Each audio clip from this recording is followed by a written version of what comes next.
Bonjour à tous, j'espère que vous allez bien. Aujourd'hui, nous allons corriger les 4 petits exercices qui étaient à faire pour vendredi, étant donné que justement le cours de vendredi a été remplacé par votre intervention. Les 2 premiers exercices étaient des exercices interactifs. Normalement, vous avez dû réussir à les faire, le corriger directement dans l'exercice. Donc on ne va pas y revenir.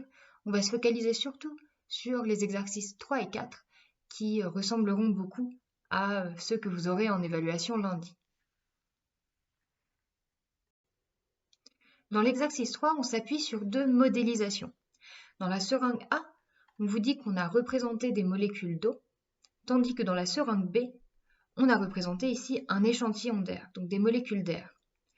La première question, c'est dans quel état physique sont les molécules de la seringue A? Et on vous demande de justifier. Attention, dans l'évaluation que vous aurez lundi, pensez à justifier systématiquement. Ok, donc vous allez noter dans vos cahiers l'exercice 3 et faites bien attention à noter toute la correction, même si vous avez bon, simplement pour faire un exemple d'argumentation et de rédaction. Donc, pour la question 1, j'ai représenté ici les 2 seringues, celle qui est remplie d'eau et celle qui est remplie d'air. On vous demande d'abord l'état physique des molécules de la seringue A. Vous voyez qu'ici, les molécules sont relativement proches. Si elles sont proches, ça signifie que ce n'est pas un gaz. Ensuite, dans le cas d'un solide, les molécules devraient tourner toutes dans le même sens. Ce n'est pas le cas ici. Vous voyez, j'ai essayé de les représenter dans des sens différents. Ça signifie que les molécules sont proches, mais mobiles. Elles peuvent glisser les unes sur les autres. Elles ne sont pas aussi ordonnées qu'elles le seraient dans un solide. C'est ces arguments-là, des arguments microscopiques, que vous devrez utiliser en évaluation pour justifier de l'état de la matière. On va noter ça. Les molécules d'eau sont à l'état liquide,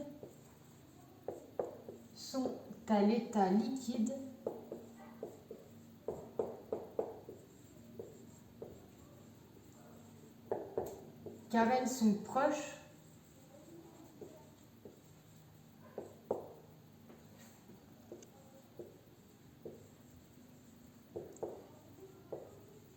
mais non liées entre elles.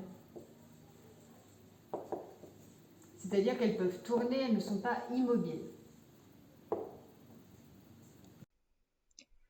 Pour la deuxième question, on vous demande sur quel piston est-ce le plus facile d'appuyer. Ça revient à demander quel est l'échantillon, parmi l'échantillon A d'eau ou bien l'échantillon B d'air, quel échantillon est le plus compressible. Encore une fois, on vous demande de justifier. Cette fois-ci, on vous demande un argument microscopique. Microscopique, ça signifie à l'échelle, à la taille des molécules. L'inverse de microscopique, c'est macroscopique. Macroscopique, ce que vous pouvez voir à l'œil nu. Microscopique, ce que vous ne pouvez pas voir à l'œil nu. Donc vous remarquez ici que les molécules dans la seringue B sont plus espacées que celles dans la seringue A. On voit qu'il y a moins de molécules dans cette seringue, ce qui fait qu'il y a plus d'espace entre eux. Enfin, il y a plus d'espace entre les molécules. Donc si vous appuyez sur le piston, vous allez pouvoir assez facilement rapprocher les molécules. Elles vont réussir à se comprimer. Alors qu'ici, vous voyez, dans la seringue A, si vous appuyez sur le piston, ça va paraître plus dur de les serrer encore plus. Parce que justement, elles sont plus serrées que dans la seringue B. C'est ce qu'on va noter ici, dans la question 2. Il est plus facile d'appuyer sur le piston de la seringue B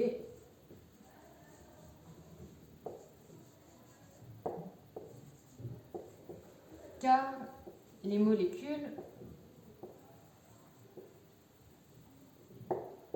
sont plus espacées.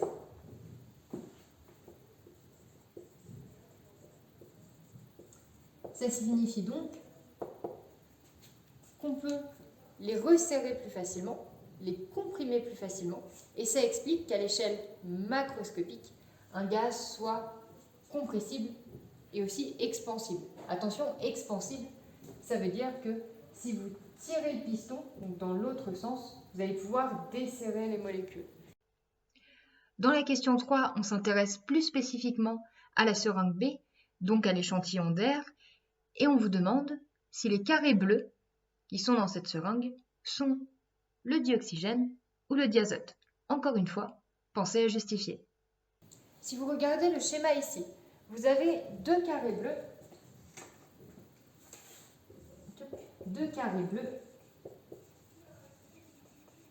et 8 carrés rouges. Ça signifie donc que vous avez 4 fois plus de carrés rouges que de carrés bleus. En l'occurrence, on a vu dans la modélisation de l'air qu'il y avait dans l'air environ 20% de dioxygène et environ 80% de diazote. Ça fait qu'il y a 4 fois plus de diazote dans l'air que de dioxygène. Vous remarquez donc qu'on a 4 fois plus de carrés rouges que de carrés bleus. En fait, on a 20% de carrés bleus et 80% de carrés rouges, ce qui fait que les carrés bleus ici, ils désignent le dioxygène. Et c'est là où c'est un peu trompeur, parce que si vous vous souvenez bien, dans le cours, on a souvent fait l'inverse. On a représenté le diazote par des carrés bleus et le dioxygène par des carrés rouges.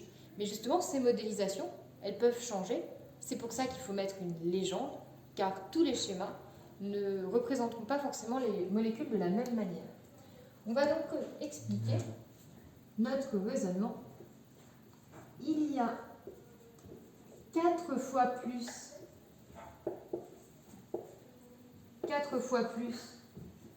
de carrés rouges que de carrés bleus. Donc c'est la même chose que de dire il y a 4 fois moins de carrés bleus que de carrés rouges. Donc les carrés bleus représentent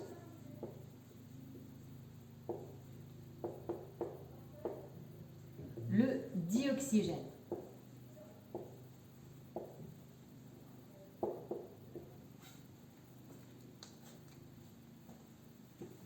Voilà, faites bien attention quand vous argumentez, notamment en évaluation, utilisez des mots de liaison.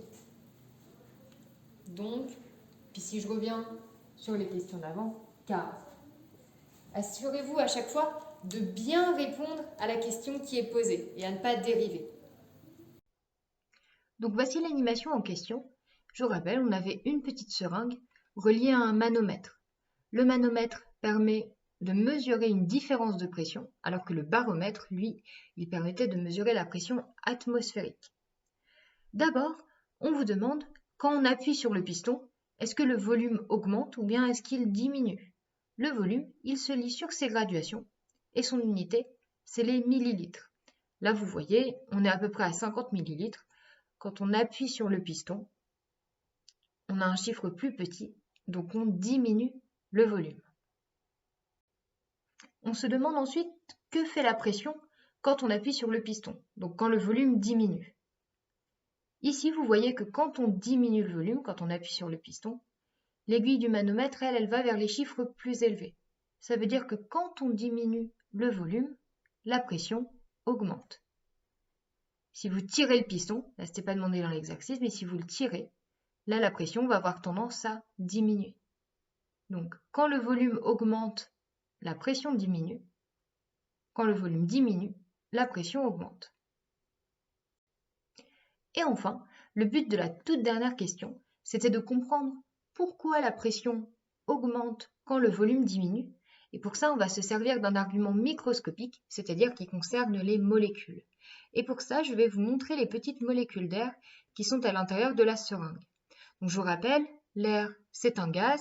Les molécules, elles sont donc très mobiles, elles bougent très vite, elles peuvent se déplacer, elles sont désordonnées. Et quand vous appuyez sur le piston, vous allez avoir tendance à les rapprocher. Par conséquent, elles seront encore plus mobiles. Vous voyez que là, quand on les a resserrées, elles bougeaient encore plus vite. Je vous remontre en comparaison. Et plus elles bougent vite, plus elles vont appuyer sur les parois de la seringue. C'est ça qui exerce la pression, en fait. Donc, plus la pression augmente et plus les molécules d'air sont proches, ce qui explique justement que la pression augmente. Passons maintenant à l'exercice 4 sur la masse de l'air, qui reprend l'activité 3. On vous dit que la masse d'un ballon de basket dégonflé, donc vide, qui ne contient pas d'air, est de 619 grammes. Et la première question, c'est qu'on se demande, si on gonfle le ballon, sera-t-il plus lourd ou moins lourd? Même chose ici, on va justifier notre réponse. Souvenez-vous, on avait déjà traité cette question dans l'activité 3 sur la masse de l'air. On s'était demandé si un ballon dégonflé pesait plus lourd qu'un ballon gonflé. Vous m'aviez proposé plein d'hypothèses et ce qu'on avait fini par trouver, c'était que dans un ballon gonflé, il y avait plus d'air que dans un ballon dégonflé. Et l'air, il a une masse, il pèse quelque chose, donc plus il y a d'air dans quelque chose, plus c'est lourd. Et ça explique qu'un ballon gonflé, dans lequel il y a plus d'air que dans un ballon dégonflé, pèse plus lourd. On va noter ça pour la première question. Ici aussi, faites attention à bien justifier. Un ballon gonflé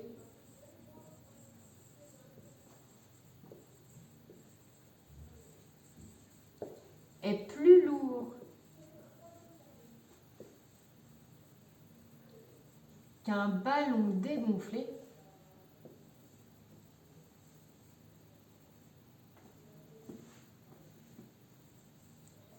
car il contient plus d'air.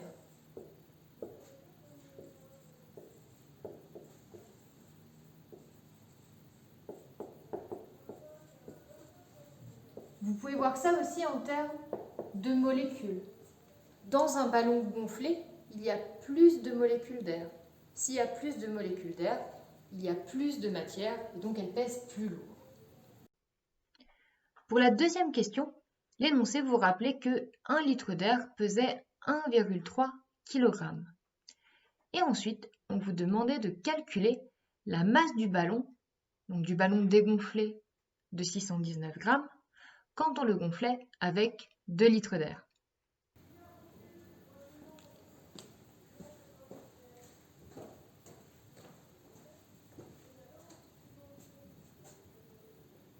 Donc cette masse de 2 litres d'air, je vous propose de la trouver par proportionnalité, comme ce que vous aviez fait en maths. On dessine donc un tableau de proportionnalité, donc qui va contenir 2 lignes. La première ligne pour le volume de l'air, qu'on exprimera en litres, c'est un volume. Et la deuxième ligne pour la masse de l'air. Et cette masse-là, on va l'exprimer en kilogrammes. Pourquoi en kilogrammes? Parce qu'ici, on vous avait dit que 1 litre d'air, ça pesait 1,3 kg. Donc on réutilise les unités de l'énoncé, le litre et les kilogrammes. Mais attention, vous allez voir, il va falloir faire très attention, être très prudent sur les unités. Alors, on va pouvoir compléter cette colonne-là du tableau. L'énoncé vous dit que 1 litre d'air pèse 1,3 kg.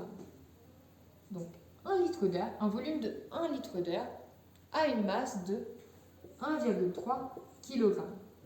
Ici, on n'a pas besoin de rappeler les unités, parce qu'en fait, elles sont déjà indiquées ici. Vous pouvez le faire si vous voulez, mais ce n'est pas obligatoire.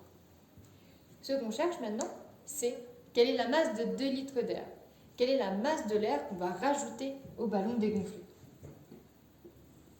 On va donc chercher en fait la valeur de cette case-là. Vous pouvez noter cette valeur-là avec un point d'interrogation, mais pour le calcul littéral qu'on va faire après, on va plutôt la marquer masse 2 litres d'air.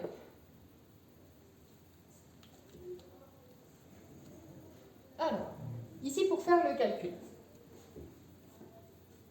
on va utiliser la technique que vous avez vue en maths et qu'on avait vue aussi lors de l'activité 3, à savoir les produits en croix. On va donc dessiner la croix qui permet de trouver cette masse-là. Ici, c'est cette croix-là. Ça signifie que pour trouver cette valeur, vous allez devoir multiplier ces deux valeurs et les diviser par celle-ci. On va noter le calcul à côté. La masse de 2 litres d'air ici, elle vaut donc cette valeur multipliée par cette valeur, 1,3 multiplié par 2, 1,3 kg multiplié par 2 litres, divisé par 1 litre. Pardon, on n'a pas besoin du L. On calcule combien ça fait. On commence par cette priorité de calcul ici. 1,3 fois 2, ça fait 2,6. Divisé par 1. Et on sait que diviser par 1, c'est la même chose que multiplier par 1. Ça ne fait rien, ça ne change rien à la valeur. Si vous divisez par 1, ou si vous multipliez par 1, vous ne modifiez pas la valeur qui est ici. Donc finalement, la masse de 2 litres d'air, c'est 2,6 kg. Et attention, on n'oublie surtout pas l'unité. Ok, mais on n'a pas tout à fait fini l'exercice là. Parce qu'on a trouvé la masse de 2 litres d'air, mais maintenant, il faut voir quelle est la masse du ballon en entier, c'est-à-dire la masse du ballon vide à laquelle on ajoute 2 litres d'air. Donc finalement, on va commencer par faire le calcul littéral, c'est-à-dire avec les lettres, on ne remplace pas tout de suite par les valeurs. La masse du ballon gonflé, c'est-à-dire la masse du ballon qui était vide et auquel on a ajouté 2 litres d'air, elle vaut la masse du ballon dégonflé, le ballon vide entre guillemets, et la masse, enfin plus la masse de 2 litres d'air. Ça, c'est pour la partie du calcul littéral, avec les lettres. Maintenant qu'on a fait ça, on peut faire le calcul numérique. On remplace par les grandeurs. Et c'est là où, on ne va pas tout de suite faire cette étape, on va s'intéresser un petit peu aux unités. Donc là, la masse du ballon dégonflé, elle est donnée en grammes. La masse de l'air, elle est donnée en kilogrammes. Et nous, pour faire cette addition, il faut absolument que ces deux valeurs-là soient dans les mêmes unités. Or, ici, cette valeur-là, c'est-à-dire la masse du ballon dégonflé, elle est en grammes. Et la masse de 2 litres d'air, ici, elle est en kilogrammes. On va donc les mettre dans la même unité, celle que vous voulez en fait. Ici, ce sera un petit peu plus pratique de la mettre en grammes. C'est ce qu'on va faire. Donc pour la mettre en grammes, cette masse-là, 619 grammes, elle est déjà en grammes, on ne la touche pas. Cette masse-là, la masse de 2 litres d'air, on va la convertir de kilogrammes à grammes. On va donc se demander 2,6 kg, combien ça fait 2 grammes. Rappelez-vous, 1 kg, je vais le renoter ici, entre parenthèses, ça fait un petit rappel, 1 kg, ça correspond à 1000 grammes. Ça veut dire que pour passer de kilogramme à gramme, vous allez devoir multiplier par 1000. Vous voyez le nombre qui est ici, 1000, il est 1000 fois plus grand que le nombre qui est ici. Donc même chose, ici pour passer de kilogramme à gramme, pour convertir, on va multiplier par 1000. Et multiplier par 1000, c'est la même chose que rajouter, donc c'est la même chose que déplacer la virgule de 3 vers la droite, de ce côté-là. Je vous rappelle, il faut qu'on obtienne un nombre plus grand que ça, comme on multiplie par 1000. Et donc, on va déplacer la virgule et rajouter le nombre de zéros nécessaires. On doit décaler la virgule de 3, parce que dans 1000, il y a 3 zéros. Donc, 1, 2 et 3. notre virgule, elle va passer ici. Et on va rajouter le nombre de zéros nécessaires. Il y a un trou ici, un trou ici. Ça veut dire que finalement, 2,6 kg, donc là ici la virgule elle s'est déplacée, 2,6 kg, ça correspond à 2600 grammes. 2600 grammes car la virgule, vous l'avez déplacée de 3 et vous avez rajouté les zéros qui manquaient. Donc là c'est bien, on a tout ce qu'il faut pour faire le calcul numérique, pour remplacer par les valeurs. Maintenant, nos deux grandeurs sont en grammes. Et ça va nous donner une masse du ballon gonflé en grammes. Et je vois qu'il manquait un L ici, gonflé. Ok, donc la masse du ballon gonflé, c'est la masse du ballon dégonflé, du ballon vide, donc qui vaut toujours 619 grammes, et on n'a pas besoin de la modifier. Et par contre, on va ajouter les 2600 grammes. 2,6 kg qui se sont convertis en 2600 grammes. Et si on fait le calcul, vous pouvez le faire à la calculatrice, enfin du moins j'espère que vous avez trouvé le même résultat, vous obtenez 3219 grammes.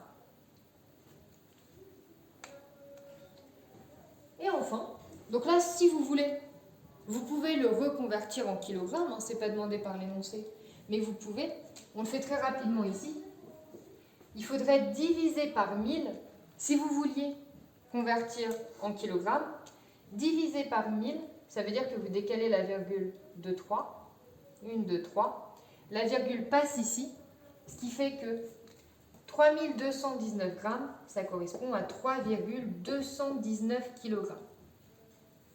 Donc si vous avez trouvé cette valeur ou cette valeur, j'en fasse une petite flèche, c'était bon, c'est les mêmes valeurs. Ok, et enfin pour bien terminer l'exercice et pour montrer que vous avez bien compris, la question, vous allez faire une petite phrase réponse. On va noter la masse du ballon gonflé, du ballon qu'on a gonflé avec 2 litres d'air, la masse du ballon gonflé vaut, et là vous mettez ce que vous voulez, hein, c'est la même valeur, soit 3219 grammes, soit 3,219 kg. Moi j'ai marqué ça en grammes, 3219 grammes. Et là, on a bien fini l'exercice. Donc cet exercice-là, il est d'autant plus intéressant qu'il vous fait vraiment travailler les compétences dont vous aurez besoin en évaluation. D'abord, dans la première question, il faut penser à justifier un petit peu. On retrouve le mot de liaison de l'exercice de tout à l'heure. Ici, il n'y a qu'une phrase, donc il n'y a pas vraiment besoin d'utiliser de transition de mot de liaison.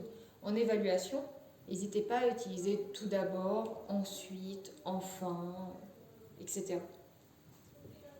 Donc, dans cette question, vous avez dû justifier, communiquer et argumenter.